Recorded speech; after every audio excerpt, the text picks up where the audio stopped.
안녕하세요. 이혼 가정 회복의 세 번째 시간을 맡아 진행할 유효정입니다. 오늘은 제3과 두려움의 극복, 강하고 담대해진 여호수아, 성경 인물 중에는 여호수아를 들어서 여러분과 한 10여 분 말씀 나누려고 합니다.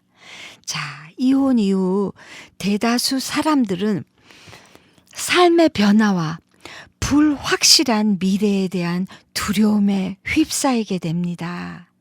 자, 경제적 문제가 두려움의 큰 요소가 될 수 있는데요. 통계에 의하면 이혼 사유의 첫 번째가 그 경제적인 거, 물질 때문이라고 합니다.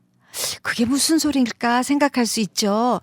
그러니까 이렇게 돈이 타이트해지면 안 싸울 것도 싸우게 되고 짜증 안 날 것도 짜증 나게 돼서 그게 불씨가 돼서 이제 이혼으로 갈 수 있다는 거죠. 네, 그러니까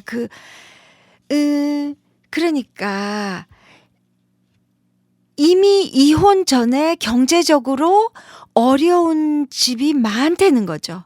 그런데 갈라서게 됨으로 해서 생각해 보세요. 한 집에 살던 사람들이 두 집으로 갈라지니까 경제적으로 더 어려워지는 거죠. 그리고 이제 싱글 엄마들의 경우 더 힘들어지는 건데요.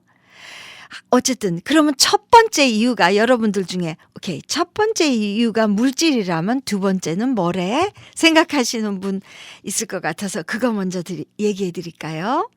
두 번째는 이제 배우자의 외도라고 그러죠. 네, 그러니까 바르게 살지 못하는 경우, 그러니까 다른 사람과의 관계를 갖게 되는 경우, 그런 건 서로 정말 참기 어려운 경우잖아요. 그거. 그 다음에 세 번째가 2차 가족에서 파생되는 문제. 그러니까 뭐 시어머니와 문제, 장모님과의 문제, 그런 거에서 생길 수 있다는 거예요. 이거를 증명하는 게 이제 한국에서 무슨 구정이다 추석 이후에 이혼 케이스가 늘어난다 그러잖아요. 그게 뭐예요? 그러니까 두 사람의 문제라기보다 나는 왜 너네 식구 위해서 이렇게 고생해야 돼? 뭐 이런 식으로 나오기 때문에 그게 이렇게 불씨가 돼서 이혼으로 가는 거. 그러니까 그런 게 2차 가족에서 파생되는 문제고요. 그 다음에 이제 세 번째는 부부간의 이 부부 생활에서 문제, 이런 게 뭐 서로 맞지가 않다 뭐 이런 데서 파생돼서 결국은 이혼으로 가는 거. 그 다음에 알코올, 마약, 게임 등의 이제 중독에 의한 것. 이런 순서로 이혼의 그 빈도가 수가 높아지는 거라 그럴까요? 자, 그렇게 되는데요. 이제 경제적인 걸로 갑니다. 이혼자들이 이미 경제적 어려움에 처해 있는데 두 가정으로 분리되면서 어려움이 더 커지는 거예요. 자, 적지 않은 싱글 어머니들이 전업주부로 있게 되는 거죠. 이제 자녀들 기르기에 바쁘다가 갑자기 헤어질 경우 돈을 생활비를 해야 되니까 일터로 나가게 되는데, 그렇게 되면 그동안에 훈련이 없었기 때문에 뭡니까?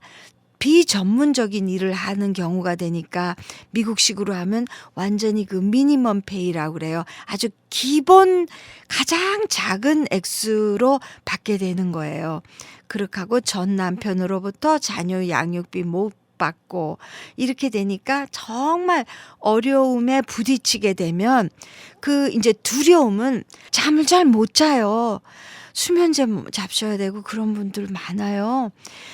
그런 어려움에 있게 되고 또 음식을 과다 혹은 과소섭취 빼샥 말라지든지 아니면 정신없이 이게 뭐 내가 먹는 건지 음식이 먹는 건지 그냥 안에다 그냥 꾸역꾸역 집어넣는 거. 그러다 보면 집중력 장애 갖고 오고, 그러니까 제대로 일을 못하니까 더 인정 못 받는 거죠. 그런 다음에 다른 사람들과의 관계에 어려움을 갖게 돼요. 약간 정서적으로 문제가 있는 분들 저 이렇게 한부모 사역하면서 봅니다. 안타까워요. 약간 정상에서 벗어난 거를 이렇게 누가 봐도 볼 수 있는 분이 있습니다. 하여튼 이 두려움에 대한 저 얘기를 들자면 이제 애들 아빠가 나가고 뭐 나간 사람이 잘못했고 애들 데리고 있었던 사람은 잘했다. 결코 그런 얘기 아닙니다. 그냥 서로 오죽 안 맞으면 그렇게 떠나가야겠습니까? 저는 누구 잘했다 잘못다를 떠나서 하여튼 그 시기에 애들이 이제 4명인데 다 제일 큰 애가 16살, 제일 작은 애가 9살. 그러니까 쪼르륵 한창 성장기의 자녀들이었습니다. 물론 양육비 주고 애들 수시로 만나줘서 애들이 그 나름 물론 안에 상처는 있지만 반듯하게 컸지만 어쨌든 막상 나갔을 때 저한테 두려움은 어마어마했습니다. 이제 딸들만 있으니까 정말 큰 집에 여자들만 있는 집에 어떻게 살 것인가 하는데 무슨 이 테스트 하는 것처럼 거라지 쪽에서 막 완전히 아래층 그 차고 쪽에서요. 정말 세상이 내려앉는 소리가 들리더라고요. 아마 무서워하던 중이라 더 크게 들렸던 것 같아요. 그래서 쫓아 내려왔지만 아래층으로 내려왔지만 그 차고 쪽으로 나가는 문 앞에서 못 나가면서 이러고 있을 때 정말 저 가슴 안에서 이렇게 음성이 들리는데 너무나 편안한 음성으로 그러니까 네가 혼자 있는 동안 내가 돌본다. 그 음성이 너무 아주 편안하게 들렸습니다. 그래서 이제 자신을 갖고 문을 탁 열어봤더니 그 당시에 거라지 문은 이렇게 용수철로 올라갔다 내려갔다 하는 건데 그 두꺼운 용수철이죠. 그게 오래돼서 그랬는지 탁 끊겼더라고요. 그게 볼 수 있어서 이제 사람 불러서 고쳤는데요. 어쨌든지 그 이혼 후의 두려움이라는 거는 정말 나만 그런 게 아니라 모든 사람, 뭐 남자분들이라고 없는 거는 아니더라고요. 저희 사역하는데 이제 싱글 데디들 오셔가지고 이렇게 괜찮으신 분은 여자들한테 이제 넉넉하게 보내주고 뭐 가게 하던 거 있으면 가게 당신이 맡아라. 응? 예. 그리고 나는 내가 알아서 산다. 이런 식으로 여자 쪽에서 주도를 했더라도 그렇게 했을 때 과연 나는 뭘 먹고 살아야 되나 갑자기 여자분만의 문제가 아니더라고요. 조금 양심 있는 남자분들한테도 큰 문제로 다가왔더라고요. 근데 그분은 정말 하나님 은혜로 교회분이 이런 사업을 해보시라고 정말 거짓말같이 권했는데 지금 10년이 넘는 세월 동안에 아주 만족하면서 경제적으로 전혀 부족함 없이 그렇게 살았 거를 이렇게 간증하시는 거 들었습니다. 어쨌든 이 물질 문제의 극복을 위해서 자 많이 버는 것도 중요하지만 뭐예요? 나가는 거. 지출을 최대한 줄이는 것도 해결 방법이 당연히 되겠지요. 이제 의식주를 보겠습니다. 주에서. 집을 소유하고 있던 분들 살던 장소를 떠나는 게 쉽지 않죠. 정들었는데 애들하고 정말 오손도손 살겠다고 힘들게 마련했던 집인데 이런 식으로 추억이 담긴 집인데 이러면서 떠나기 정말 쉽지 않습니다. 하지만 집을 소유하고 있을 경우 세금이 있고 보험이 들어야 되고 그 다음에 수시로 여기 망가지고 수도 파이프 터지고 여기 좀 새고 지붕 떨어지고 이런 수리비들이 당연히 듭니다. 그런 거 생각해서 감정에서 이겨서 냉철하게 대처해야 된다는 거죠. 그러니까 정리를 하시는 거를 이제 적극 권하더라고요. 그 다음에 또 이제 재산이 좀 있는 경우 서로 감정적으로 막 치닫다 보면 내가 정말 다 거지를 주더라도 너한테는 안 주고 싶어 막 이런 분들 정말 봤어요. 네. 변호사 있는 돈 없는 돈 다 써서 내가 차라리 변호사를 다 주지 너한테는 안 줘. 이러면서 싸우더라고요. 그건 뭐예요? 그러면 결국은 너 것도 아니고 내 것도 아니고 제3자 변호사한테 어마한 액수가 간다는 거죠. 그 소리는 뭐예요? 그만큼 자녀들한테 갈 게 못 간다는 거예요. 참 사람이 이렇게 미련해질 수 있더라고요. 자, 또 어떤 분들은 내가 얼마든지 혼자서 살 수 있다는 걸 세상에 보여줄 거야 하시는 분들 계세요. 그러면서 뭐예요? 위자료든지 나눠 가진 거 얼마를 가지고 뭐예요? 사업을 하겠다고 나서시는 분들 있어요. 그럴 때 또 악한 마음이, 글쎄 마음이 나쁘게 태어나신 분은 아닐지 몰라요. 근데 세파에 시달리다 보면 남의 거에 이렇게 탐을 내시는 분들 진짜 있더라고요. 그런 분들이 내가 도와줄게 하고 나서요. 그래서 안 해본 사업들 하시더라고요. 여자분 같은 경우 내가 꽃가게를 하면 얼마나 보기도 좋고 또 이러면서 덤비시더라고요. 그런데 꽃가게가 중노동인 거 아시지요? 완전히 손이 쇠고랑이처럼 변해야 돼요. 왜냐면 꽃 자르고 냉동칸에 들어가야 되고 냉장칸에 들어가야 되고 결국은 뭐예요? 정말 난 이거는 죽어도 못하겠다. 그럼 뭐예요? 그 가게 못하든지 헐값에 팔든지 그런 경우 정말 봤어요. 그러니까 뭐예요? 그렇게 정서적으로 감정적으로 안 된 상태에서는 새 사업 절대로 시작하지 마시라는 거죠. 요새 난다 긴다 하는 사람들도 사업 실패하는데 지금 완전히 다리가 찔뚝대는 상황에서 그런 시도 절대로 하시지 말고요. 그다음에 자녀들 보면서 저도 그랬어요. 저것들 불쌍한 것들한테 엄마 쩔쩔매는 거 뭘 얘기하겠어. 그러시지 말고요. 한 가족이잖아요. 그렇다고 엄마가 돈이 하나도 없거든 그러면서 애들한테 그냥 삶의 무게를 덤탱이로 씌우라는 건 아니고요.